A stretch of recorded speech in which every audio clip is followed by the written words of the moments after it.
Hello guys, আসসালামু আলাইকুম। আশা করি আপনারা সবাই ভালো আছেন, সুস্থ আছেন, সুন্দর আছেন।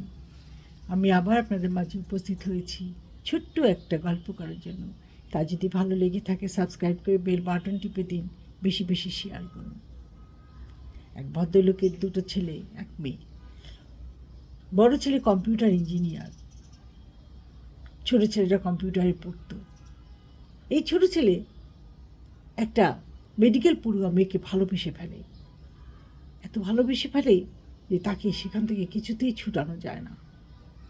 তার বাবা মা এত কষ্ট করে এত বাধা দিয়েও তাকে আটকে রাখতে পারে নাই।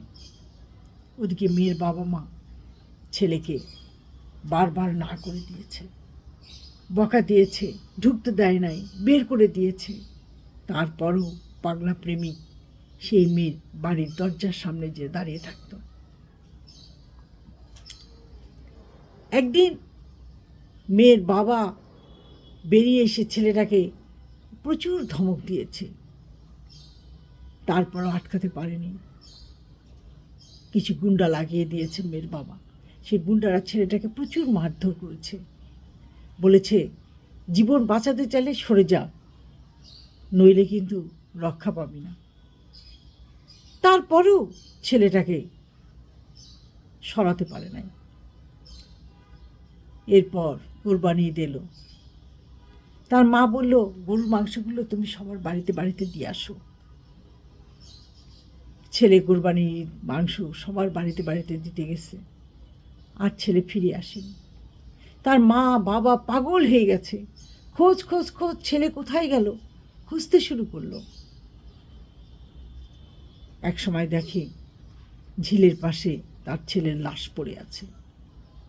তার বাবা মার যে কি হৃদয় বিদারক চিৎকার, কি কান্না। মেয়ের বাবার মার নামে কেস করে দিল, কিন্তু কেসে কিছুই হলো না। তারা প্রভাবশালী। আর ছেলে অকালে তার জীবনটা হারালো। ভালোবাসা কি এত সোজা?